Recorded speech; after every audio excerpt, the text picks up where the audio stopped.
Brain stroke और paralysis क्या है? ये कैसे होता है? अगर हुआ तो हमें इलाज के लिए कहाँ जाना चाहिए?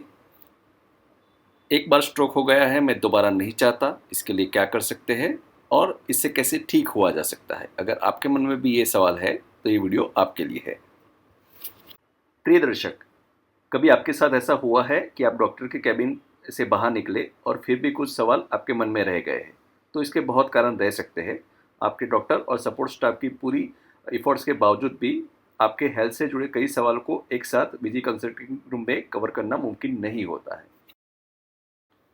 वहाँ पे दवा के बारे में चर्चा होती है, जैसे इसे कैसे लेना है, कितने समय तक लेना है, वगैरह वगैरह। लेकिन दवा के अलावा कुछ और पहलू भी है, जैसे डाइट, एक्सरसाइज और लाइफस्टाइल में कुछ बदलाव, जिन पर बात करने की ज़रूरत है। कुछ ऐसी बातें हैं जिन्हें ग्राफिक्स और वीडियो की मदद से बेहतर ढंग से समझा जा सकता है, जो आम कंसल्टिंग रूम में मुमकिन नहीं होता। हमारी कोशिश है कि ज़्यादा से ज़्यादा जानकारी देकर आपको अपनी सेहत से जुड़ी समस्याओं को समझने में मदद करें। उम्मीद है आपको ये पसंद आएगा।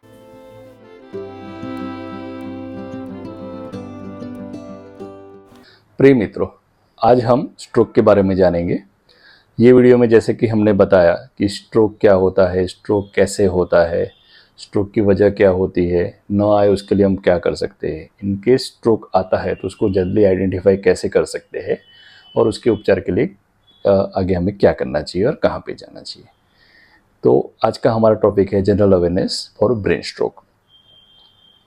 मैं डॉक्टर केयूर मांचाल, न्यूरोलॉजिस्ट। तो आज का स्ट्रोक हम समझेंगे एक जलते हुए घर के साथ में एनालॉग करके, जिसमें एक जलता हुआ घर जब आग लगती है उसके साथ में हमें कैसे स्टेप लेना है, वैसे ही स्ट्रोक में भी कैसे इमरजेंसी में पता लगा कि स्टेप लेना है। हर एक चीज़ हम ये एक जलते हुए एनालॉग के माध्यम से हम ये समझेंगे। सबसे पहला टॉपिक, हम आग लगने से कैसे बचा सकते हैं। आग लगेगी ही नहीं तो आगे का डैमेज होगा नहीं। उसको बचाने के लिए हमें जानना है कि आग लगती कैसे है और उसको प्रिवेंट करने के लिए हम क्या कर सकते हैं। दूसरा टॉपिक, अगर हमारे सब एफर्ट्स के बावजूद भी समझो आग लग गई तो उससे होने वाले डैमेज को हम कम कैसे कर सकते हैं। जब आग घर में लगी है तो ये इमरजेंसी वाली कंडीशन है, हर स्टेप हमको फास्ट लेने पड़ेंगे। इसलिए हमें जानना पड़ेगा कि घर में आग लगी कैसे है। आग लगी है तो जितना हो सके उतना हम उसको जल्दी कैसे पता लगा सकते हैं, क्या लक्षण है जिससे हमको जल्दी पता चले। उसके बाद हमें ये भी जानना पड़ेगा कि आग लगी है तो कहाँ पे हमें हेल्प के लिए इंफॉर्मेशन देना है, कहाँ से हमें हेल्प बुलानी है। और ये जो सब काम है वो हमें फास्ट करने हैं। फास्ट इसलिए कि हम जितना फास्ट करेंगे उतना आगे का डैमेज अपना कम होगा। एक बार इमरजेंसी वाली कंडीशन ख़त्म हुई, आग बुझ गई, बाद में हमें ये भी सोचना है कि ये आग फिर से नहीं लगे उसके लिए हम क्या कर सकते हैं। वो भी एक अहम पहलू है कि हम दूसरी बार आग लगाना रोकना चाहते हैं। उसके बाद सवाल ये आएगा कि जो ऑलरेडी आग लग गई है उसकी वजह से डैमेज हो गया है, उसको प्रिवेंट करने के लिए हम क्या कर सकते हैं। तो जब आग लगती है तो ये सब टॉपिक सोचने पड़ते हैं। सेम ऐसे ही ब्रेन स्ट्रोक के बारे में है। हम यही सवाल ब्रेन स्ट्रोक में भी अप्लाई कर सकते हैं, जैसे कि ये हुआ क्यों, हुए उससे पहले हम उसको प्रिवेंट कर सकते हैं या बचा सकते हैं, पहला चीज़। पर जब स्ट्रोक होता है इमरजेंसी में, तब हुआ क्यों उसके साथ में सबसे ज़रूरी है कि उसको जल्दी आइडेंटिफाई करना। तो हम कैसे स्ट्रोक को जल्दी कुछ मिनटों में आइडेंटिफाई कर सकते हैं। अगर हम आइडेंटिफाई कर सकते हैं तो हमें कहाँ पे हेल्प लेनी है और ये सब चीज़ें हमें जल्दी करनी है, जिससे कि हम उसको स्ट्रोक का इम्पैक्ट जो रहता है, उसका जो डैमेज रहता है, उसको हम कम कर सकें।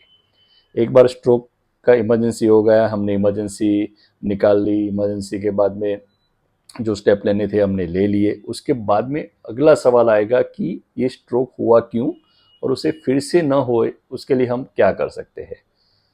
आखिर में लास्ट टॉपिक आएगा, जैसे घर में आता है कि ऑलरेडी जो स्ट्रोक की वजह से डैमेज हो चुका है, वो डैमेज को रिपेयर करने के लिए हम क्या कर सकते हैं। तो ये आउटलाइन के अनुसार हम एक बात एक टॉपिक देखते हैं। सबसे पहले घर में आग लगी है। सेम अभी स्ट्रोक चालू हुआ है तो स्ट्रोक के शुरुआत के 4.5 घंटे, ये नंबर बहुत ही महत्वपूर्ण है। स्ट्रोक के सिम्टम्स चालू होते हैं उसके शुरुआत के 4.5 घंटे के अंदर क्लॉट बस्टर इंजेक्शन, जिसको थ्रोम्बोलिसिस बोलते हैं मेडिकल लैंग्वेज में, वो दिया जा सकता है। अभी स्ट्रोक जब चालू होता है तब ये क्यों हुआ है वो जानने से सबसे ज़्यादा इम्पोर्टेंट है कि हम कैसे उसको रिकॉग्नाइज कर सकते हैं, स्ट्रोक के सिम्टम्स कैसे कर सकते हैं। अभी इसको मैं जलते हुए अपने घर के अनुसंधान में बताऊंगा। तो घर में जब आग लगी, वो वक्त है कि आग क्यों लगी वो जानने से पहले कि आग लगती है वो आइडेंटिफाई करना। जैसे हम आग लगती है तो आइडेंटिफाई कैसे करते हैं कि आग लगने की स्मेल आती है, आग लगी है वो हमको दिखता है। तो ये सब चीज़ें हैं जिससे हम अर्ली आइडेंटिफाई कर सकते हैं। तो वैसे ही स्ट्रोक में कोई सिम्टम्स है क्या कि जिससे हम जल्दी आइडेंटिफाई कर पाए? तो स्ट्रोक के जो सिम्टम्स है जल्दी आइडेंटिफाई करने के, उसके बारे में जानते हैं हम। इसके लिए एक मिस्टर राजेश करके है, उनका एक एग्जांपल लेते हैं। 45 ईयर के मेल है जिनको सडनली राइट हैंड में ग्रिप मतलब पकड़ने में दिक्कत होने लगी।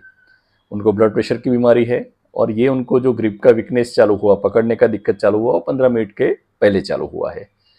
समझो कि इस समय सुबह के 10:40 का है।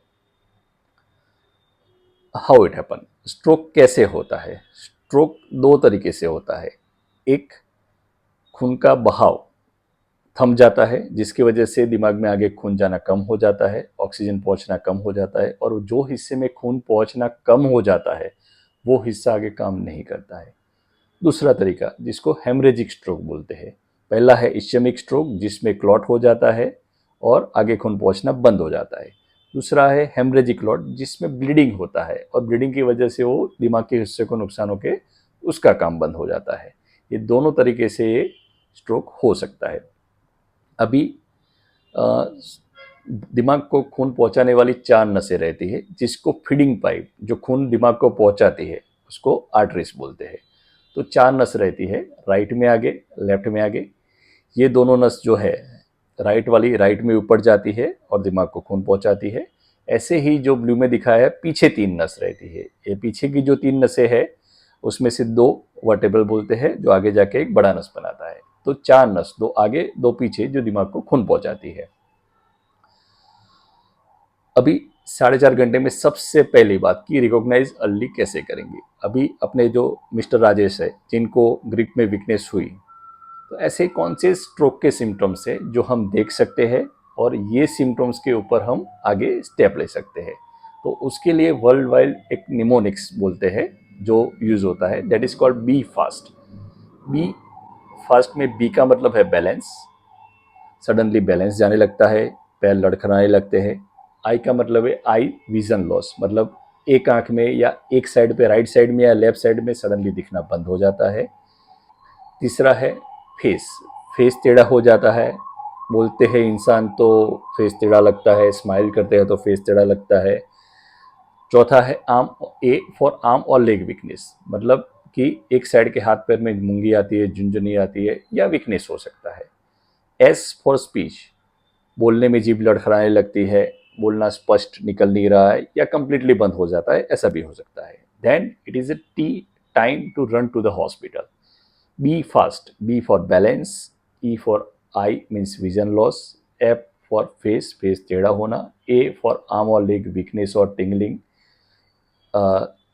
एस फॉर स्पीच, बोलने में दिक्कत, T is time, time to run to the hospital. अगर आप बी फास्ट याद रखोगे तो अराउंड 100 में से 85, 85 स्ट्रोक है जो आप आइडेंटिफाई कर सकते हो बीइंग अ नॉन डॉक्टर। सो ये सिम्टम्स है जिससे अपने को पता लगाना है। अभी दूसरा सवाल ये आता है कि सर हर एक बैलेंस लॉस, हर एक विजन लॉस, हर एक आर्म में वीकनेस वो स्ट्रोक हो सकता है? तो जनरली स्ट्रोक हो भी सकता है, नहीं भी हो सकता है, पर अपने को स्ट्रोक है ऐसे मान के चलना है। स्ट्रोक जनरली सडनली होता है, अचानक से उसके सिम्टम्स स्टार्ट होते हैं, मतलब कुछ 5 मिनट पहले था नहीं था सिम्टम्स, अभी 5 मिनट में सिम्टम्स चालू हो गया है, ऐसे होता है। अभी इसका एग्जांपल मैं आपको घर के जलने के बारे में बताऊं। तो कई बार आपने भी महसूस किया हो कि घर में अपने को लगता है कि कुछ जल रहा है, पर जब हम देखते हैं तो वहाँ पे ऐसे कुछ नहीं आता है। पर हम क्या करते हैं, घर जल सकता है वो पॉसिबिलिटी को ध्यान में रखते हैं, और कुछ है वो पॉसिबिलिटी को ध्यान में नहीं रखते हैं। ऐसे ही स्ट्रोक के सिम्टम्स में स्ट्रोक हो सकता है, वो पॉसिबिलिटी आपको ध्यान में रखनी है। स्ट्रोक नहीं होगा, वेल एंड बेटर, हम दूसरा उपाय करेंगे उसके लिए। पर स्ट्रोक है तो अपना जो मिनट्स है 4.5 घंटे जो काउंट होता है वो मीटर स्टार्ट हो जाता है। तो स्ट्रोक के सिम्टम्स में आपको बी फास्ट ध्यान रखना है। बी फास्ट में आप उसके ऊपर एक्शन लेके हॉस्पिटल में जाते हैं, स्ट्रोक नहीं निकलता, दैट्स कम्प्लीटली ओके। दूसरी जो चीज़ निकलती है उसके बारे में आपकी ट्रीटमेंट होगी। पर जैसे कि वो स्ट्रोक है तो उसमें आपको जल्दी जाना जरूरी है। अभी दूसरा चीज़, हम जो भी कर रहे हैं फास्ट करना है। ये बी फास्ट रिकॉग्नाइज करने में, स्ट्रोक के स्टेप लेने में ज़्यादा टाइम नहीं जाना चाहिए। हर बार मैं आपको फास्ट जल्दी ऐसे क्यों बता रहा हूँ, उसका एक रीज़न है, वो भी अपने जलते हुए घर के एग्जाम्पल से हम समझेंगे। समझो कि घर जलना चालू हुआ, एक कोने में से घर का जलना चालू हुआ तो तुरंत ही पूरे घर में आग नहीं लगती है, थोड़ा टाइम लेता है, धीरे धीरे वो आग एक दूसरे से दूसरे हिस्से में जाती है, तीसरे हिस्से में जाती है और ऐसे घर में आग लगती है। वैसे ही ब्रेन में होती है। ब्रेन में जब नस बंद होती है उसके साथ में ही डैमेज होना चालू हो जाता है, पर पूरा ब्रेन एक साथ में डैमेज नहीं होता है, धीरे धीरे डैमेज आगे बढ़ता है। जैसे हमने इसमें बताया है कि जो ग्रीन हिस्सा है वो अभी डैमेज नहीं हुआ है, रेड हिस्सा है वो डैमेज हो चुका है। धीरे धीरे जैसे टाइम जाएगा वो ग्रीन हिस्सा रेड हिस्से में परिवर्तित होता जाएगा। तो हम यहाँ पे आप पहले स्कैन में देख रहे हैं कि छोटा सा ही रेड हिस्सा है, बाकी का ग्रीन हिस्सा है, पर जैसे जैसे टाइम बढ़ता जाता है ग्रीन हिस्सा रेड में कन्वर्ट हो रहा है। मतलब कि जो दिमाग का हिस्सा आप बचा सकते हैं वो ओवर पीरियड ऑफ टाइम कम होते जा रहा है और वो परमानेंट डैमेज में कन्वर्ट हो जाता है। तो जैसे घर में आप जितना जल्दी पता लगाओगे उतना जल्दी आग रोक पाओगे, वैसे ही दिमाग में है, आप जितना जल्दी पता लगाओगे उतना जल्दी आप उसके ऊपर एक्शन लेके दिमाग का वो हिस्सा और उसका काम बचा पाएंगे। ये जो चौथा पार्ट है जो ऑलमोस्ट पूरा जला हुआ घर है उसके जैसा पूरा डैमेज ब्रेन है। अभी ये लेवल पे पहुंच के एक्शन लेके ज़्यादा बेनिफिट हम नहीं कर पाते हैं पेशेंट को। जितना आप जल्दी पहुंचोगे उतना आपको फायदा जल्दी होगा। ये एक नॉर्मल मैंने आर्टरी दिखाया है जो फीडिंग पाइप बोलते हैं, आर्टरी बोलते हैं। पहला वाला है वो नॉर्मल है जिसमें नॉर्मली ब्लड सर्कुलेट होता जाता है। दूसरा वाला जो इसमें है इसमें प्लाक है, उसमें नैरोइंग हो गया है, पिंचिंग हो गया है कोलेस्ट्रॉल जमा होने की वजह से। फिर भी इसमें आपका ब्लड जा रहा है, आगे पास हो रहा है और दिमाग को खून पहुंच रहा है। तो ऐसे किस्से में एंटी प्लेटलेट मेडिसिन करके आता है जो अपना इकोस्प्रिन, क्लोपिटैब, एस्पिरिन वगैरह मेडिसिन रहते हैं। ये खून का बहाव चालू रखने में मदद करते हैं। पर एक बार जिसके ऊपर क्लॉट बनता है, सॉफ्ट क्लॉट बनता है नैरोइंग के ऊपर, तो वो दवाइयों से नहीं जाता है और उसमें बहुत बार थ्रोम्बोलिटिक्स या जिसको क्लॉट बस्टर बोलते हैं आम भाषा में, इसका इस्तेमाल करना पड़ता है। ये नस को कंप्लीट बंद हो के जो डैमेज होना चालू हुआ है उसको खोल के उसको रोकने के लिए। अभी ये क्लॉट बस्टर इंजेक्शन है, उसका बेनिफिट क्या होता है? समझिए कि 100 इंसान हैं जिनको स्ट्रोक के सिम्टम्स आना चालू हुए हैं, जिसमें आप क्लॉट बस्टर नहीं देते हो और उसके कंपैरिजन में आप 100 इंसान हैं जिसको क्लॉट बस्टर देते हो। तो जो इंसानों को क्लॉट बस्टर दिया गया है उसमें से ऑलमोस्ट 13% टोटली नॉर्मल होते हैं ज़्यादा। समझो कि नहीं देने से 10 होते हैं तो इसमें 23 होते हैं। मतलब 30% जो आपको दिखाया है 13, that is extra benefit due to clot buster. और 13 इंसान पूरे नॉर्मल अच्छे होते हैं तो उसमें 10 होते हैं तो समझो कि उसमें 23 होंगे, चांसेस बढ़ेंगे। दूसरे 19 जो है वो नहीं देने से और अच्छे होंगे, पूरे नहीं होंगे पर बहुत अच्छे होंगे और अपना खुद का काम खुद कर पाएंगे। बाकी 65 जो नॉर्मल दवाइयों से जितने अच्छे होते हैं उतने ही अच्छे होते हैं। जबकि हम सामने ये 32% का बेनिफिट ले रहे हैं तो उसमें 2 से 3% का रिस्क रहता है क्लॉट बस्टर इंजेक्शन दवाई का। दवाई की वजह से कई बार ब्रेन में या शरीर में और कहीं पे स्टमक लाइन पे ब्लीडिंग वगैरह होने के चांसेस रहते हैं। जो आपको जो 3 इंसान दिख रहे हैं रेड में वो नुकसान का पार्ट दिखा रहा है। मतलब ऐसा आप समझिए कि 100 पेशेंट जिसको क्लॉट बस्टर नहीं दिया गया है और उसके सामने कंपेयर करते हैं 100 पेशेंट जिसको हम क्लॉट बस्टर देते हैं। तो जिसको क्लॉट बस्टर दिया गया है उसमें 32 मोर gets completely or near completely recover. 65 will have a same benefit like without clot buster। दूसरे मेडिसिन से जो होता है उतना ही बेनिफिट होता है, वो भी इम्प्रूव होते हैं। और जो 3% है उसमें डैमेज होने के चांसेस ज़्यादा होता है। अभी हम आगे देखेंगे कि ओवरऑल बेनिफिट क्लॉट बस्टर का ज़्यादा है रिस्क से, 32% मोर बेनिफिट विथ 3% मोर रिस्क। तो जैसे मेडिकल साइंस में हर एक दवाई में या हर एक ऑपरेशन में, इंटरवेंशन में होता है कि जब benefit is more than risk तब वो बेनिफिट उठाने का ट्राई करते हैं और वो ऑप्शन आपको दिया जाता है। अभी सवाल ये आएगा कि हमारे पास तो 4.5 घंटे है, इतना जल्दी क्यों पहुंचना है, हम 1 घंटे में पहुंचे, 2 घंटे में पहुंचे तो भी हमको इंजेक्शन दिया जा सकता है। तो जल्दी पहुंचने का इम्पोर्टेंट क्या है? जल्दी पहुंचने का इम्पोर्टेंस ये है कि आप जितना जल्दी पहुंचते हो उतना बेनिफिट भी अच्छा मिलता है। नो डाउट आपको 4.5 घंटे तक आपको इंजेक्शन दिया जा सकता है, पर 4.5 घंटे तक पहुंचने के लिए, इंजेक्शन देने के लिए आपको हॉस्पिटल पहुंचना पड़ेगा, वहाँ पे आपका एग्जामिनेशन होगा, सीटी स्कैन, एमआरआई होगा, ये सब 4.5 घंटे के अंदर होना चाहिए। तो ऐसा नहीं कि 4.5 घंटे का आपको हॉस्पिटल पहुंचना है, आपको हॉस्पिटल जल्दी पहुंचना है जिससे कि आपका एग्जामिनेशन हो सके और आपका स्कैन हो सके, और ये सब 4.5 घंटे के अंदर होना जरूरी है। दूसरा, यहाँ पे आप देख सकते हो कि ये प्लॉटिंग्स अगेन टाइम है, मतलब कितना परसेंटेज, कितना गुना बेनिफिट मिल सकता है, 0 से 8, और दूसरा ये है टाइम। तो यहाँ पे आप देख सकते हो जो पेशेंट 60 मिनट में, मतलब 1 घंटे में जिसको इंजेक्शन दिया गया है उसको 8 गुना ज़्यादा बेनिफिट मिलने का टाइम है। सेम आप देखोगे जो 120 मिनट्स, आप 2 घंटे में पहुंचते हो तो आपका जो बेनिफिट है 8 गुना से कम होकर सिर्फ 4 गुना रहता है, फिर भी 4 गुना रहता है। और जैसे आप देखते हो कि 180, मतलब 3 घंटे और 4.5 घंटे के अंदर वो दुगना तिगुना रहता है। तो इसमें आप जितना जल्दी इंजेक्शन देते हो उतना फ़ायदा अच्छा रहता है। 4.5 घंटे के अंदर इंजेक्शन दे सकते हैं, पर 4.5 से 3 बेहतर है, 3 से 2 बेहतर है, और 2 से 1 बेहतर है। आप जितना जल्दी पहुंचेंगे उतना फ़ायदा भी उतने गुना ज़्यादा होने के चांसेस रहेंगे।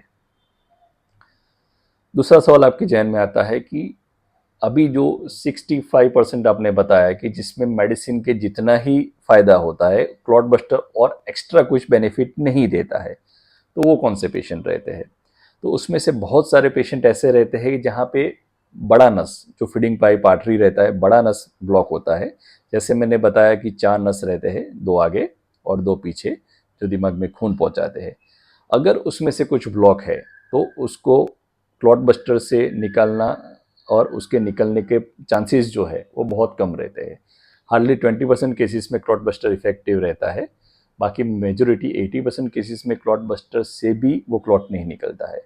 इसको मेडिकल लैंग्वेज में बोलते हैं stroke with LVO, large vessel occlusion, और आमतौर पे उसको कई बार मेगा क्लॉट भी बोला जा सकता है। जो 2 mm से बड़ा क्लॉट है, जो 2 mm से बड़ी नस को ब्लॉक करता है, that is called mega clot, और उसको हटाने के लिए क्लॉट बस्टर सिर्फ 20%, 20% लोगों में काम में आता है। 80% में क्लॉट बस्टर इंजेक्शन देने के बावजूद भी ये आप क्लॉट निकाल नहीं सकते। तो उसके लिए मेडिकल साइंस के पास क्या आंसर है? यहाँ पे आपको फिर से 100 लोगों का एक इमेज बताया है। आप देखेंगे कि जिसमें मेगा क्लॉट रहते हैं उसमें क्लॉट बस्टर से 13 लोग ही कंप्लीट नॉर्मल होते हैं, बाकी के लोग हैं वो कंप्लीट नॉर्मल नहीं हो पाते, बेहतर हो सकते हैं पर कंप्लीट नॉर्मल नहीं हो पाते हैं। ऐसे केस के लिए क्या कर सकते हैं? तो यहाँ पे अपना एक दूसरा प्रोटोटाइप केस लेते हैं। एक मिसिस अवंती करके है, 68 ईयर के फीमेल है, जिनको लेफ्ट साइड पे कंप्लीट वीकनेस चालू हुआ हाथ और पैर में, उनका जबान लड़खड़ाने लगा, स्लर स्पीच होने लगा, और वो ड्राउजी, मतलब वो रिस्पॉन्स कम देने लगे। डायबिटिक थे और ब्लड प्रेशर भी थे, और ये सब 40 मिनट के पहले चालू हुआ था। सपोज की टाइम रात के 8:40 का है। अभी ये पेशेंट को कई बार मेगा क्लॉट होने के चांसेस रहते हैं, तो मेगा क्लॉट वाले पेशेंट को क्लॉट बस्टर जो टाइम में है तो दिया जा सकता है। क्लॉट बस्टर के अलावा हमको पता है कि क्लॉट बस्टर 20% में ही बेनिफिट करता है, 80% में बेनिफिट नहीं करता है। तो जब भी आपके स्कैन में, एमआरआई, सीटी स्कैन में ऐसे लार्ज क्लॉट या मेगा क्लॉट होने के चांसेस लगते हैं, ऐसे पेशेंट को दूसरा ऑप्शन जो दिया जाता है that is called mechanical thrombectomy. Mechanical thrombectomy में भी क्लॉट रिमूव करना है, वहाँ पे हम पैर की नस से जाके मैकेनिकली डिवाइसेस से क्लॉट रिमूव करते हैं, और इसको क्लॉट रिमूवल प्रोसीजर भी बोला जा सकता है। उसका साइंटिफिक नाम है मैकेनिकल थ्रोम्बेक्टोमी। ये कैसे किया जाता है? इसमें जो पैर की नस रहती है वहाँ से एक नली डालते हैं, वो नली सीधा नस में से होके ब्रेन तक जाती है। ब्रेन तक जाती है, उसके बाद में ये नली जो रहती है उसमें से एक छोटा नली डाल के उसमें एक स्टेंट जैसा डिवाइस आता है, वो एक स्प्रिंग जैसा रहता है, वो वहाँ पे जहाँ पे क्लॉट है वहाँ पे छोड़ दिया जाता है। जब ये डिवाइस नली में पहुँचता है तो उसके ऊपर का कवर हटाते हैं, कैथेटर हटाते हैं, उसके बाद में ये क्लॉट स्टेंट जो है वो एक्सपांड हो जाता है क्लॉट के अंदर और क्लॉट को पकड़ लेता है। तो एक जैसे मछली पकड़ने का कांटा रहता है ऐसे ही स्टेंट रहता है, वहाँ पे जाके उसको छोड़ देते हैं जो क्लॉट को धीरे धीरे पकड़ लेता है और एक आध 2 मिनट के बाद में धीरे धीरे ये जो है स्टेंट उसको हम निकालने की कोशिश करते हैं। तो जब 1-2 मिनट हो जाता है, ये स्टेंट क्लॉट को पकड़ लेता है, उसको पकड़ के खींच के पैर की नस में से वापस बाहर निकाल दिया जाता है। और जैसा आप देखते हैं एनिमेशन में कि जैसे ये क्लॉट निकलता है उसके बाद में ब्लड सप्लाई चालू हो जाता है। ये हमने साइड में जो आपको दिखाया है वो स्टेंट का एक एग्जांपल है। ऐसा ही स्टेंट यूज होता है जो मोस्टली राइट साइड की पैर की नस से दिमाग तक पहुंचाया जाता है और वहां से क्लॉट पकड़ के वो नीचे लेके आता है। यहाँ पे एक स्लाइड दिखाया है आपको, इसमें एक मरीज का लेफ्ट साइड का जो नस था वो बंद दिखाया है। वो नस को स्टेंट के थ्रू क्लॉट निकाला और खोला गया है और यहाँ पे आप देख सकते हैं कि जो हिस्सा दिमाग का जहाँ पे पहले खून नहीं पहुँच रहा था वहाँ पे भी खून पहुँचना चालू हो जाता है ऑपरेशन के बाद में।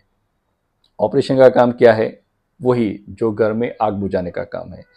क्लॉट बस्टर और क्लॉट रिमूवल ऑपरेशन और क्लॉट बस्टर इंजेक्शन, दोनों चीज़ वही काम करती है। दोनों से क्या होता है कि जैसे घर में आपने आग बुझा दी तो बाकी का हिस्सा बचा हुआ रहेगा, जो हिस्सा बचा हुआ रहेगा उसको आप घर में यूज़ कर पाओगे। समझो कि 10-20% घर जला हुआ है, 80% बचा हुआ है तो 80% हिस्सा आपको काम में आएगा। सेम चीज़ इसमें है, जैसे ही क्लॉट होना चालू होता है 10-20% हिस्सा डैमेज हुआ है, 80% आपने आइदर क्लॉट बस्टर से या क्लॉट रिमूवल ऑपरेशन से समझो कि बचा लिया। जब आपने हिस्सा बचा लिया तो 80% पार्ट ब्रेन का बच जाता है। ये जो पार्ट बचता है वो ग्रेजुअली धीरे धीरे जो डैमेज पार्ट है उसका काम ले सकता है और इम्प्रूवमेंट आ सकता है। तो डैमेज भी कम होगा, डैमेज जितना कम होगा उतना इम्प्रूवमेंट के चांसेस अच्छे रहेंगे, इम्प्रूवमेंट के चांसेस अच्छे भी रहेंगे और ज़्यादा भी रहेंगे।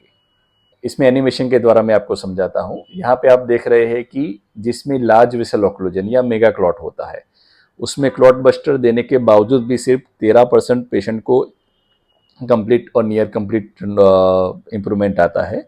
उसके सामने जब आप क्लॉट रिमूवल प्रोसीजर करके वो पूरा क्लॉट हटा देते हो तो उसमें से नियरली 65% पेशेंट को कंप्लीट और नियर कंप्लीट बेनिफिट मिलता है। अभी नेक्स्ट कि ये सब हुआ, अभी जाना कहाँ पे है?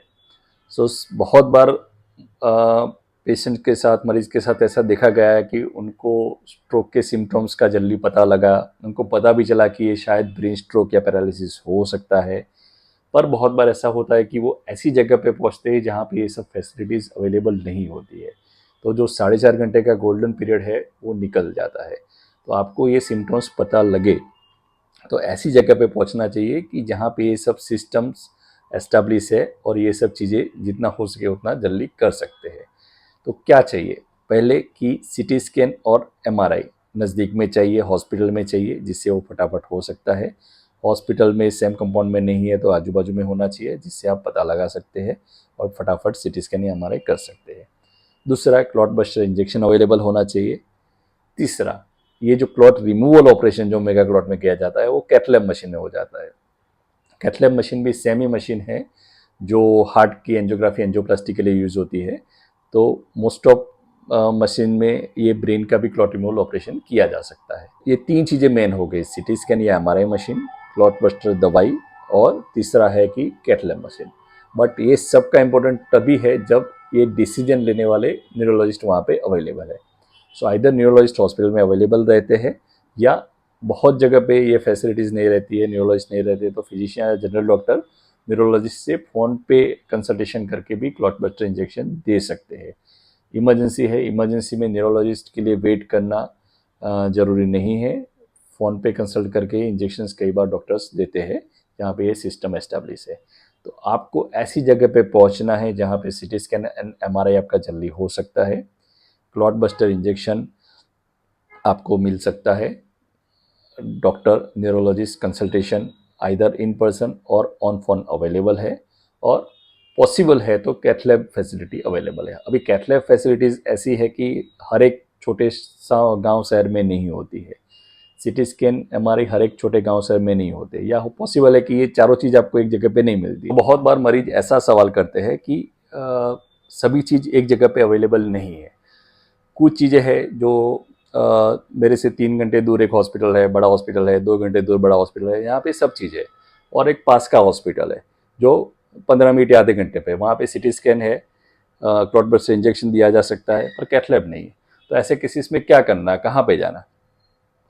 तो जैसे मैंने बताया कि फास्ट, जितना जल्दी पहुँचोगे उतना फ़ायदा है। ऐसे केसेस में आप क्या कर सकते हैं कि नज़दीक का जो हॉस्पिटल है, सिटी स्कैन एमआरआई जहाँ पे हो सकता है, क्लॉट बस्टर इंजेक्शन जहाँ पे मिल सकता है, वहाँ पे जाके इंजेक्शन लेके वहाँ से फिर आगे जाने की ज़रूरत है कि नहीं, वो डिसाइड करके आप आगे के हॉस्पिटल में जा सकते हैं। पर एटलीस्ट ये चीज़ें आपको डिसाइड करने की ज़रूरत है कि एटलीस्ट वहाँ पे सीटी स्कैन या एमआरआई जल्दी होने की फैसिलिटी चाहिए, क्लॉट बस्टर इंजेक्शन चाहिए, और न्यूरोलॉजिस्ट से फ़ोन पे कंसल्टेशन होना चाहिए, जिससे कि आपको जल्दी से जल्दी क्लॉट बस्टर इंजेक्शन का फ़ायदा मिल सके। मैक्सिमम बेनिफिट आपको 24 घंटे के अंदर मिलता है, और 24 घंटे में भी जितना जल्दी आप करें, जैसे क्लॉट बस्टर में हमने देखा कि जितना जल्दी जाते हैं उतना कम डैमेज होता है, सेम चीज़ उसमें भी अप्लाई होती है। क्लॉट रिमूवल ऑपरेशन में भी 24 घंटे तक किया जा सकता है, पर इसमें भी आप जितना जल्दी पहुंचते हैं, जितना जल्दी क्लॉट निकालते हैं, उतना डैमेज कम होता है। और जितना ब्रेन को डैमेज कम हुआ, डायरेक्ट उसका इक्वेशन है कि आपका रिकवरी अच्छा होता है। अब ये इमरजेंसी वाला 24 घंटा निकल गया, उसके बाद में अभी क्या कर सकते हैं आगे? तो उसको जानने के लिए हम एग्जांपल लेते हैं मिस्टर पिंटो, 75 ईयर मेल। उनको भी राइट साइड में ग्रिप में वीकनेस था, स्पीच डिफिकल्टी था। क्लॉट बस्टर से ट्रीट किया गया उनको, और बाद में 4-5 दिन में सब रिपोर्ट करके डिस्चार्ज किया गया उनको। उनकी आगे की जो नस थी, ब्लड वेसल्स थी, आर्टरीज, वहाँ पे ब्लॉकेज पाया गया। उसके लिए आप क्या कर सकते हो? दूसरा एक एग्जांपल लेते हैं। सिमिलरली मिस्टर अभिनव थे, 48 ईयर मेल। उनको स्ट्रोक आया नहीं है, बट उनको रिसेंटली डायबिटीज़ डिटेक्ट हुआ है। उनके एक मित्र को स्ट्रोक आया है, और उनको ये जानना है कि ये स्ट्रोक आके प्रिवेंट कैसे कर सकते। दोनों चीज़ें हमने कंबाइन करके प्रेजेंट की है। एक कि जिसको स्ट्रोक कभी आया नहीं है, बट कुछ रिस्क फैक्टर है या कुछ रिस्क फैक्टर नहीं है, पर उनको फ्यूचर में स्ट्रोक ना आए उसके लिए स्टेप लेने हैं। और दूसरी, जिसको स्ट्रोक आया हुआ है पर उनको दोबारा ज़िंदगी में स्ट्रोक नहीं चाहिए, तो नेक्स्ट स्ट्रोक प्रिवेंट करने के लिए क्या कर सकते हैं? ये दोनों चीज़ों में ऑलमोस्ट सिमिलर तरीके से प्रिवेंशन रहता है, इसलिए हमने ये कंबाइंड प्रेजेंटेशन किया है। तो stroke after emergency is over, it is exactly उसके जैसा है कि घर में एक बार आग लगी है, उसके बाद फिर से नहीं लगे, उसके लिए हम क्या कर सकते हैं? सेम चीज़ अप्लाई होती है ब्रेन में कि एक बार स्ट्रोक आया है, फिर से नहीं आए, उसके लिए हम क्या कर सकते हैं? What can I do that it should not happen again? Or stroke prevention before it happens. How it happened and what can I do to prevent? तो उसके लिए हमको स्ट्रोक के रिस्क फैक्टर के बारे में जानना पड़ेगा, किस वजह से स्ट्रोक आने के चांसेस कोई भी इंसान में बढ़ते हैं। सबसे पहला है ब्लड प्रेशर।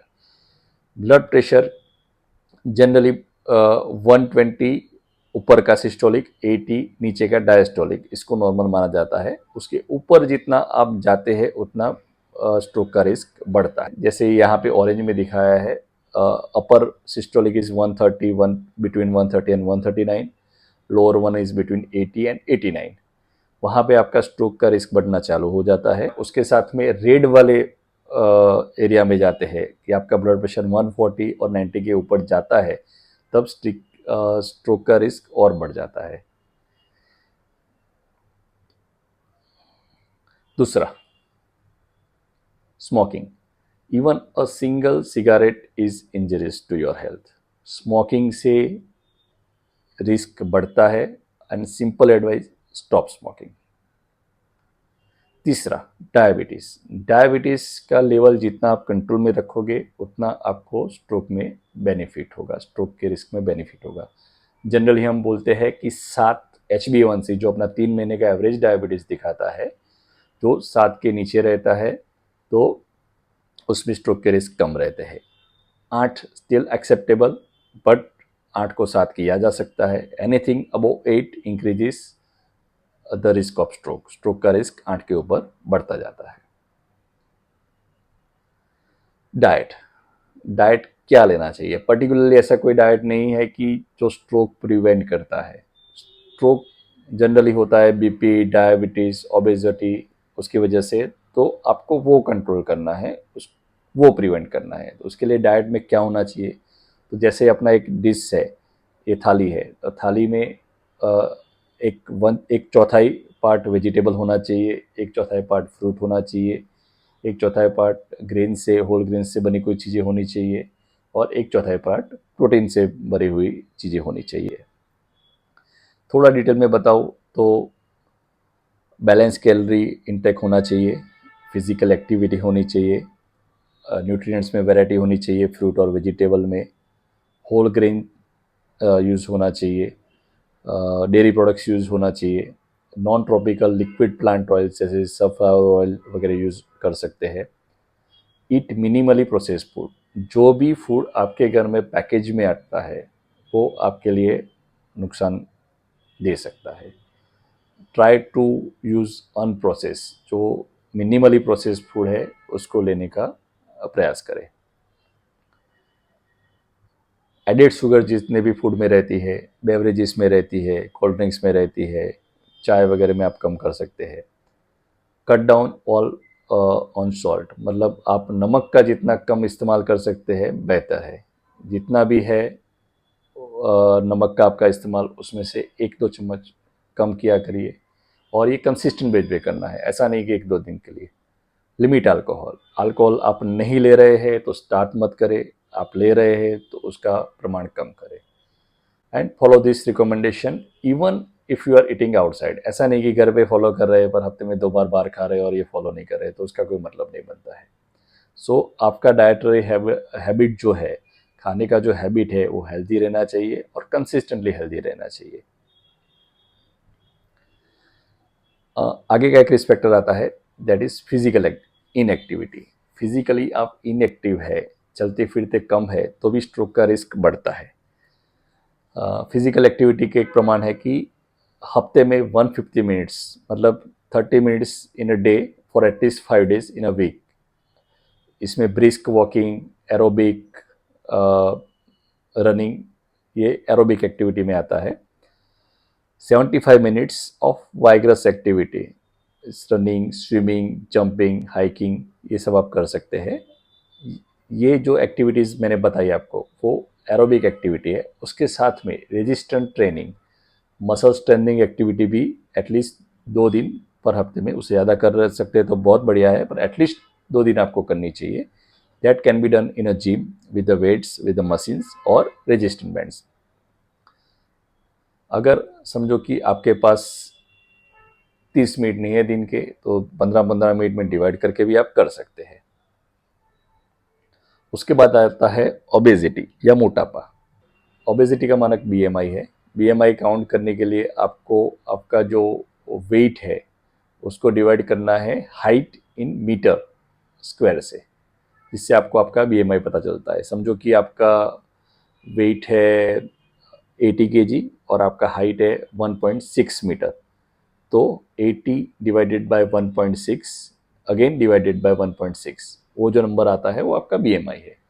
आपका बीएमआई साधारणतः, आपका बीएमआई जनरली 19 से लेके 24, 19 से 24 के बीच में होना चाहिए। ये आपका सेफ रेंज है। 19 से नीचे है उसका मतलब कि न्यूट्रिशन ठीक से नहीं जा रहा है, और उसके ऊपर का 24 के ऊपर का जो भी बीएमआई है वो आपका स्ट्रोक का खतरा बढ़ा रहा है। तो आपके मोटापे या ओबेसिटी को कंट्रोल करना है। हाई कोलेस्ट्रॉल, कोलेस्ट्रॉल का लेवल नॉर्मल रहना चाहिए। आपके लिए लेवल कितना नॉर्मल चाहिए? एलडीएल कोलेस्ट्रॉल जिसको हम बेसिकली मेजर करते हैं, 130 से नीचे चाहिए, 100 से नीचे चाहिए, 70 से नीचे चाहिए। वो आपके कितने रिस्क फैक्टर है उसके ऊपर आपका लेवल कौन सा होना चाहिए डिसाइड होता है। तो वो डॉक्टर आपको बताएंगे कि आपका आइडियल लेवल आपको 130 के नीचे रखना है, 100 के नीचे रखना है या 70 के नीचे रखना है। तो किस हद तक नीचे जाने के लिए आप प्रयास करना है वो आपके डॉक्टर आपको बता सकते हैं। एक कंडीशन रहती है जिसको हम एट्रियल फिब्रिलेशन बोलते हैं, जहाँ पे हार्ट बीट इरेगुलर होते हैं। हार्ट का जो बीटिंग रहता है, हार्ट हार्ट जो बीट करता है वो रेगुलरली बीट करता रहता है, बट कई बार ऐसा होता है कुछ इंसान में कुछ वजह से हार्ट का बीटिंग जो रहता है वो इरेगुलर हो जाता है, मतलब उसका रिदम इरेगुलर हो जाता है। जब रिदम इरेगुलर होता है तो उसमें क्लॉट बन के दिमाग में जाके खून का बहाव बंद करके स्ट्रोक करने के चांसेस ज़्यादा रहते हैं। दूसरा है स्लीप एप्निया। स्लीप एक ऐसा पार्ट है जो ज़्यादा हम इग्नोर करते हैं, बट एक स्लीप एप्निया करके कंडीशन है जिसमें स्नोरिंग इंसान को ज़्यादा रहती है। स्नोरिंग ज़्यादा रहती है, अनरिफ्रेश स्लीप रहती है। इसमें कई बार ऐसा होता है कि रात को सोने में ऑक्सीजन लेवल कम होता रहता है और ये आपका स्ट्रोक और हार्ट अटैक का रिस्क बढ़ाता है। तो आपको स्लीप एप्निया की कंडीशन है कि नहीं उसके बारे में भी आपके डॉक्टर से आप जानकारी ले सकते हैं। एक सिकल सेल करके ब्लड का डिसीज होता है, कुछ पर्टिकुलर कम्युनिटी में पाया जाता है, जेनेटिक होता है। उसके अलावा कैरोटिड आर्टरी डिसीज, मतलब जो गले की नस है, वो गले की जैसे हमने बताया कि 4 फीडिंग पाइप रहते हैं, राइट में आगे, लेफ्ट में आगे और दोनों पीछे। तो नस में कहीं पे ब्लॉकेज है तो उसकी वजह से भी बार बार खून के बहाव में रुका होके या क्लॉट ऊपर जाके स्ट्रोक कर सकता है। ये कम करने के लिए आप स्टेंटिंग का सहारा ले सकते हैं। स्टेंटिंग एक ऐसी प्रोसीजर है जिसमें जैसे हार्ट में स्टेंट डालते हैं वैसे ही दिमाग में जो खून ले जाती है वो नस में स्टेंट डाला जाता है। वहाँ पे जब हम स्टेंट डालते हैं तो वो रास्ता चौड़ा हो जाता है खून जाने का और वहाँ से क्लॉट ऊपर जाने के चांसेस कम हो जाते हैं। स्टेंटिंग कैसे होता है उसका एक छोटा सा वीडियो है। जैसे हम क्लॉट निकालने के लिए जाते हैं वैसे ही पैर की नस से हम एक नली ऊपर डालते हैं, वो नली जहाँ पे ब्लॉकेज होता है वहाँ पे जाता है। उसके बाद में हम बलून डालते हैं। एक लेफ्ट साइड का वीडियो एनिमेशन है, राइट साइड का रियल है। बलून डाल के वो रास्ता चौड़ा करते हैं और उसके ऊपर स्टेंट एक जाली जैसा रहता है वो डाल देते हैं जिससे कि वो फिर से सिकुड़ न जाए। ऐसे करके हम खून का बहाव बढ़ा सकते हैं और क्लॉट को दिमाग में ऊपर जाने से रोक सकते हैं। ये प्रोसीजर से स्ट्रोक के रिस्क कम किए जा सकते हैं। और एक कंडीशन है मिनी स्ट्रोक। मिनी स्ट्रोक और स्ट्रोक में फ़र्क क्या है? मिनी स्ट्रोक और स्ट्रोक में फ़र्क ये है कि मिनी स्ट्रोक में कोई ब्रेन में परमानेंट डैमेज नहीं होता है, थोड़ी देर के लिए खून का बहाव रुक जाता है जिससे कि इंसान को सिम्टम्स, जैसे हमने बी फास्ट में बताया वैसे सिम्टम्स आना चालू होते हैं और थोड़े टाइम के बाद में खून का बहाव अपने आप चालू हो जाता है और सिम्टम्स कम हो जाता है। उसमें ब्रेन में डैमेज नहीं होता है, पर फिर से रिपीटेड दोबारा स्ट्रोक आने के चांसेस उतने ही रहते हैं। इसीलिए उसको स्ट्रोक के जैसे ही इमरजेंसी में ट्रीट किया जाता है। हालांकि यहाँ पे क्लॉट बस्टर इंजेक्शन नहीं दिया जाता है क्योंकि पेशेंट कम्प्लीटली नॉर्मल हो चुके हैं और खून का बहाव फिर से चालू हो गया है, पर ऐसे केसेस में ब्लड थिनर मेडिसिन दी जाती है और उसके साथ में ये स्ट्रोक आने की वजह क्या है उसके लिए इन्वेस्टिगेशन किए जाते हैं और उसको ट्रीट करके फिर से स्ट्रोक आने से रोका जा सकता है। दूसरा एक स्ट्रोक का प्रकार है जिसमें जैसे हमने देखा कि फीडिंग पाइप में ब्लॉकेज होने की वजह से स्ट्रोक आता है, कई बार ऐसे ही ड्रेनिंग पाइप जिसको हम वेन बोलते हैं उसमें ब्लॉकेज आने के वजह से भी स्ट्रोक आ सकते हैं। पर ये स्ट्रोक आने के चांसेस जनरली 1% पेशेंट में रहते हैं कि 1% स्ट्रोक के टोटल केसेस है उसमें से 1% में ये वेन ब्लॉक होने की वजह से होता है, तो वो माइनर केसेस रहते हैं। पर उसके स्ट्रोक आने की वजह, उसके प्रेजेंटेशन थोड़े अलग रहते हैं। उसके बारे में हम ये जो भी चीज़ें हैं जो हमने शॉर्ट में बताई है उसके बारे में एक अलग से वीडियो बना के थोड़ा डिटेल में उसको समझाने का प्रयास करेंगे। जैसे हमने देखा कि स्ट्रोक के 2 प्रकार होते हैं। इश्चेमिक स्ट्रोक जिसमें कि खून का बहाव रुक जाता है, खून का बहाव रुकने की वजह से ऑक्सीजन कम मिलने की वजह से ब्रेन का हिस्सा जो है डैमेज होता है और वो डैमेज स्ट्रोक के रूप में सिम्टम्स पैदा करता है। दूसरा तरीका है जिससे ब्रेन में डैमेज हो सकता है वो है हेमरेज। हेमरेज में क्लॉट नहीं आता है पर जो दिमाग की नस रहती है, खून जो बहाव करती है, वो फटने की वजह से खून बाहर ब्रेन में चला जाता है और ब्रेन को डैमेज करके वो हिस्सा काम के लायक रहता नहीं है और स्ट्रोक के सिम्टम्स आते हैं। ज़्यादातर जो रिस्क फैक्टर है जिसकी वजह से हेमरेज होता है वो भी ऑलमोस्ट सिमिलर लाइन पे ही है, जिसमें मैंने यहाँ पे आपको बताया वैसे blood pressure, smoking, diabetes, physical inactivity, obesity still holds true for the haemorrhagic stroke. मतलब ब्लीडिंग वाले जो स्ट्रोक है, हेमरेज वाले स्ट्रोक है, उसमें भी ऑलमोस्ट सिमिलर काइंड के रिस्क फैक्टर ही काम करते हैं। तो आप ये रिस्क फैक्टर पे काम करके दोनों तरीके के स्ट्रोक प्रिवेंट कर सकते हैं। अभी हम एक स्पेसिफिक एक दो कंडीशन देखते हैं जिसमें कि ये रिस्क फैक्टर के अलावा भी ब्रेन में ब्लीडिंग होने के चांसेस रहते हैं, जिसमें कई बार ब्रेन की जो फीडिंग पाइप रहती है उसके ऊपर एक बलून बन जाता है। बलून को हम मेडिकल लैंग्वेज में एन्यूरिज्म बोलते हैं। जैसे कि एक सीधी पाइप है, उसके ऊपर एक बलून बन गया है। ये जो छोटा सा बलूनिंग आउट पार्ट है वो कई बार फटता है और उसमें से ब्लीडिंग होता है।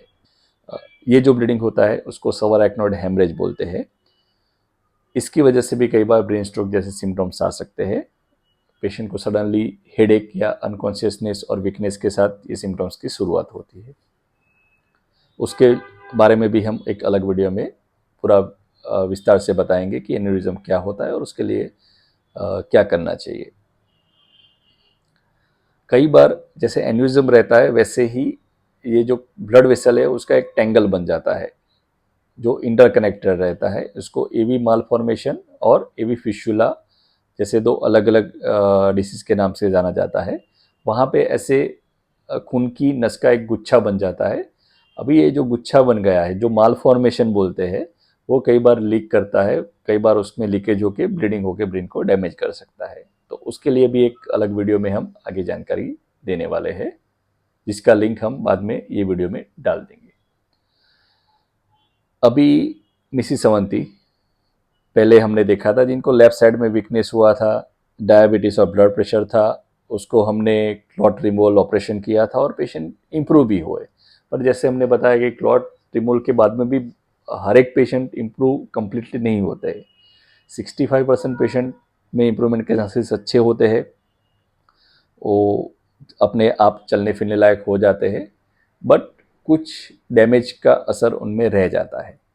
तो अभी नेक्स्ट पार्ट अपना हम जानेंगे कि इसके लिए हम क्या कर सकते हैं। जैसे कि अपना जलते हुए घर का एग्जाम्पल हमने लिया। जैसे हमने देखा कि घर में आग हमने बुझा दी, आग बुझाने के बाद डैमेज हमने कंट्रोल कर दिया, पर ऑलरेडी आग लगने की वजह से जो डैमेज हो चुका है उसको तो रिपेयर करना रहेगा। सेम चीज़ हम स्ट्रोक के बारे में भी बोल सकते हैं। So how to get back to normal again after stroke. Stroke होता है, बहुत सारे लोगों को कंप्लीट रिकवर होता है, कुछ लोगों को कंप्लीट रिकवर नहीं होता है। इनमें बहुत सारे सिम्टम्स जो स्ट्रोक के डैमेज की वजह से रह जाते हैं, उसके लिए क्या प्रोविज़न है मेडिकल साइंस में। So how to repair damage cause by the stroke. बहुत सारे हलन चलन और बोलने के रिलेटेड भी सिम्टम्स रह जाते हैं। जैसे कि पहला है स्पास्टिसिटी, हाथ पैर टाइट रहता है जो साइड पे स्ट्रोक आया है, थकान सी महसूस रहती है पूरा दिन, इनकॉन्टिनेंस मतलब स्टूल और यूरिन का कंट्रोल नहीं रहता है और अपनी जानकारी के बिना पास हो जाता है, उसके ऊपर कंट्रोल नहीं रख पाते हैं। स्वेलोइंग मतलब निगलने में दिक्कत होने लगती है। बैलेंस, कई बार पेशेंट्स का बैलेंस नहीं रहता है, दिमाग का वो हिस्सा जहाँ से बैलेंस कंट्रोल होता है वहाँ पे डैमेज होता है। पेन रहता है, एक साइड का हाथ पैर में वीकनेस रहता है, पैर उठा के चल नहीं पाते हैं या पैर टेढ़ा हो जाता है जिसको क्लोटो बोलते हैं। स्लिप डिस्टर्ब रहती है, हाथ में कुछ चीज़ें पकड़ नहीं सकते हैं, लिख नहीं सकते जिसको फाइन मोटर स्किल बोलते हैं। और कोई पेशेंट्स को फिट्स भी आ सकते हैं जो डैमेज हुआ है उसकी वजह से। ये सभी एक इम्पोर्टेंट एस्पेक्ट है पेशेंट्स को रिकवर करने के लिए, और हर एक एस्पेक्ट का एक डिटेल में डिस्क्रिप्शन हम अलग वीडियो में डालने वाले हैं। पर ये चीज़ें आपकी जानकारी के लिए ज़रूरी है कि ये सब चीज़ें हैं जो पोस्ट स्ट्रोक पेशेंट्स को होती है, और उसको प्रिवेंट करने के लिए या उसके ट्रीटमेंट के लिए बहुत सारे मेडिकल प्रोविजंस अवेलेबल है जो आप आपके डॉक्टर से जान सकते हैं। ऐसे ही लैंग्वेज में मतलब बोलने में दिक्कत होती है, या आप बोलते हो तो ठीक से समझ नहीं पाते हैं या ठीक से बता नहीं पाते हैं, या रीडिंग में डिफ़िकल्टी आती है, वो भी एक स्ट्रोक का आफ्टर इफेक्ट रह सकता है। उसके अलावा मेमोरी, याददाश्त में दिक्कत आती है, राइट लेफ्ट में कन्फ्यूजन होने लगता है, कई बार पेशेंट कॉन्सेंट्रेट नहीं कर पा सकते हैं, तो ये सब भी स्ट्रोक के आफ्टर इफेक्ट्स में आता है। कई लोगों को विजन रिलेटेड इश्यू होते हैं, दिखाई कम देता है या एक साइड का पूरा इग्नोर होता है, एक साइड पर दिखा नहीं देता है। बहुत बार पेशेंट्स बोलते हैं कि हम एक साइड पे टकराते रहते हैं कोई चीज़ों से, या हियरिंग में भी इश्यू आ सकता है, तो ये सब भी स्ट्रोक के आफ्टर इफेक्ट रह सकते हैं। तो ये सभी के लिए अलग अलग फैसिलिटीज़ अवेलेबल है। फिजियोथेरापिस्ट आपको हलन चलन या स्पास्टिसिटी, टाइटनेस, वीकनेस, हाथ पैर टेढ़ा रहना, उसके लिए हेल्प करते हैं। वैसे ही स्पीच थेरापिस्ट रहते हैं जो आपको स्पीच रिलेटेड इश्यू के लिए हेल्प करते हैं। तो ये जो पार्ट है, जो स्ट्रोक के आफ्टर केयर का पार्ट है, उसको रिहेबिलिटेशन साइंस बोलते हैं, जिसमें इंसान का स्ट्रोक आने की वजह से जो काम रुक गया है उसको हम पहले रिस्टार्ट या पहले जैसे या नॉर्मल जैसे कैसे कर सकते हैं उसके ऊपर ट्राई किया जाता है। ये हर एक टॉपिक के बारे में एक अलग वीडियो बना के है, बाद में हम डालने वाले हैं, जिसका लिंक हम ये वीडियो में डाल देंगे। ये तो हुआ हॉस्पिटल और मेडिकल साइंस के थ्रू डिफरेंट स्पेशलिस्ट आपको क्या क्या हेल्प कर सकते हैं। इसके अलावा घर पे आप क्या चेंजेस कर सकते हैं, जैसे कि कुछ एग्जांपल मैं देता हूँ। लिविंग रूम है, लिविंग रूम में आप जो नीचे की चटाइयाँ वगैरह रहती है उसको अच्छे से स्टिक आउट कर सकते हैं, जिससे कि वो पेशेंट के पैर में ना आए। इलेक्ट्रिक वायर्स वगैरह रहते हैं जो बीच में आ सकते हैं, उसका स्थान बदल सकते हैं। सोफ़ा और चेयर्स रहते हैं, उसका हाइट चेंज कर सकते हैं जिससे कि पेशेंट अच्छे से बैठ पाए। कॉफ़ी टेबल या मिडल टेबल रहते हैं, उसका हाइट आप सेट कर सकते हैं जिससे कि इंसान को दिक्कत कम हो। दूसरा कि किचन में जैसे आप क्या चेंज कर सकते हैं, तो किचन में आप एक काम कर सकते हैं कि जो कॉमनली यूज़ होने वाली आइटम्स है उसको आप वेस्ट या कमर के लेवल पे रख सकते हैं। किचन का फ्लोर है वो ड्राई रहना चाहिए, गीला नहीं रहना चाहिए, जिससे फिसलने के चांसेस कम हो जाए। लाइट अच्छे से रहना चाहिए जिससे कि जिसको विज़न में इफ़ेक्ट हुआ है वो भी अच्छे से देख पाए। और हर एक स्टोरेज और चीज़ अच्छे से ऑर्गेनाइज तरीके से रखी जानी चाहिए जिससे कि उनको निकालने में और रिट्राइव करने में जो पोस्ट स्ट्रोक पेशेंट्स हैं उनको दिक्कत ना हो। ऐसे ही बाथरूम में भी थोड़े चेंजेस आप कर सकते हैं। बाथरूम या वॉशरूम में नीचे हम स्पेसिफिक कारपेट्स आते हैं, एंटी स्लिप मैट्रेस आते हैं, वो इंस्टॉल कर सकते हैं।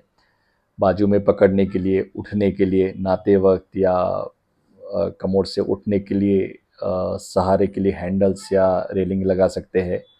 लाइट्स थोड़े अच्छे से पोजीशन कर सकते हैं जिससे कि अंधेरा ना रहे। तो ये सब चीज़ें हैं जो आउट ऑफ मेडिकल साइंस, मतलब डॉक्टर्स और हॉस्पिटल एनवायरनमेंट के बाहर आप कर सकते हैं। उसके बारे में भी आप आपके डॉक्टर से सुझाव ले सकते हैं। तो अभी आज का वीडियो में समराइज़ करना चाहूँगा। जैसे मैंने बताया कि घर जलता है तो पहले जलता है वो पता रहना चाहिए। जितना जल्दी हम पता लगा सकते हैं इतना जल्दी हम स्टेप लेते हैं।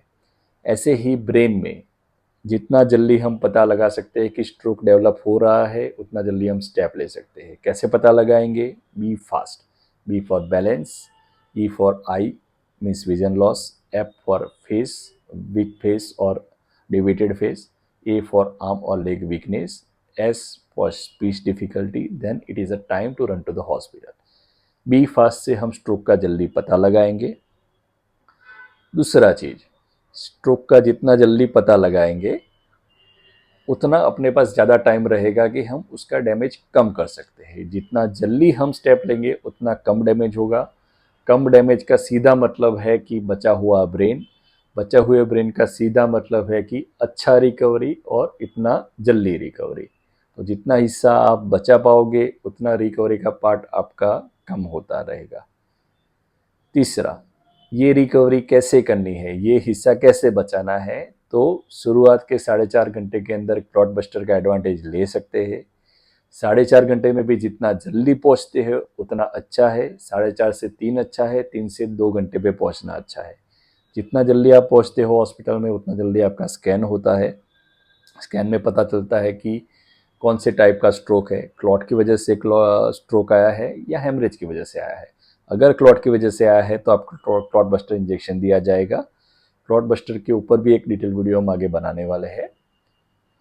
अगर आपको बड़ा क्लॉट है, लार्ज वेसल ओक्लूजन, जिसको मेगा क्लॉट बोलते हैं, जिसमें कई बार क्लॉट बस्टर काम नहीं करता है, हालांकि 20% टाइम ही काम करता है, 80% टाइम वो काम नहीं करता है, ऐसे केसेस में क्लॉट रिमूवल ऑपरेशन करके आप वो क्लॉट निकाल सकते हैं और स्ट्रोक का इम्पैक्ट कम कर सकते हैं।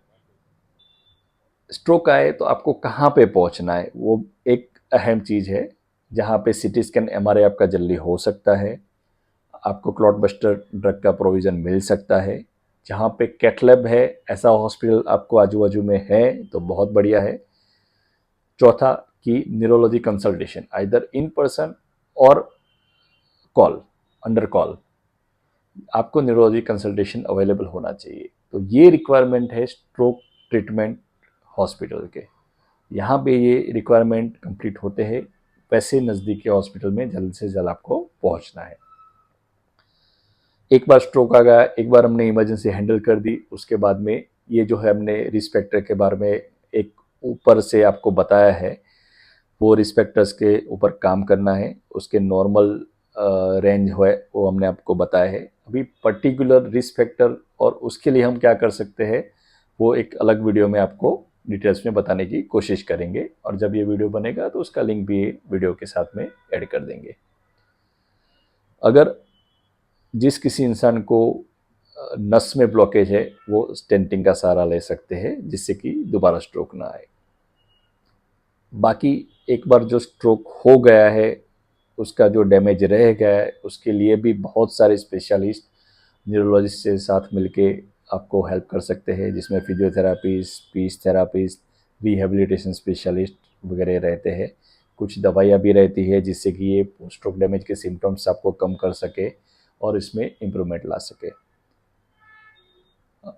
एक स्ट्रोक सपोर्ट ग्रुप का फेसबुक ग्रुप भी है, जिसमें स्ट्रोक के पेशेंट्स, उनके रिश्तेदार, रिलेटिव्स जो रहते हैं वो प्रैक्टिकल एस्पेक्ट्स डिस्कस करते हैं, जिससे कि स्ट्रोक को कैसे कम किया जा सके या उसका इम्पैक्ट कैसे कम किया जा सके। यहाँ पे कोई मेडिकल डिस्कशन नहीं होते हैं, बट एटलीस्ट लोग अपने डे टू डे लाइफ में स्ट्रोक का इम्पैक्ट कम करने के लिए क्या कर रहे हैं वो डिस्कशन रहता है, तो उसका भी हिस्सा भी आप बन सकते हैं। हमें भी आप कांटेक्ट कर सकते हैं अगर आप मुंबई में हैं तो। अगर आप मुंबई के बाहर है या मुंबई के नॉर्दर्न मुंबई इलाके में नहीं है और कोई जगह पे है, तो आपके लिए बेस्ट है कि आप नज़दीक के कोई भी न्यूरोलॉजिस्ट का कांटेक्ट करें। आपके नज़दीक के कोई भी हॉस्पिटल जहाँ पे फैसिलिटीज़ है ऐसे इमरजेंसी केसेस में वहाँ पे जाने का प्रयत्न करें। और एक बार स्ट्रोक ट्रीट हो गया है फिर उसके रिस्क फैक्टर के कंट्रोल करने के लिए और स्ट्रोक फिर से ना हो उसके लिए आपके नज़दीक में कोई भी न्यूरोलॉजिस्ट है उनसे आप कांटेक्ट कर सकते हैं। और मैं आपको ये बताना चाहूँगा कि दूसरे कोई भी न्यूरोलॉजिस्ट है वो हमारे जैसे ही आपको स्ट्रोक का इम्पैक्ट कम करने में, स्ट्रोक को प्रिवेंट करने में हेल्प करेंगे।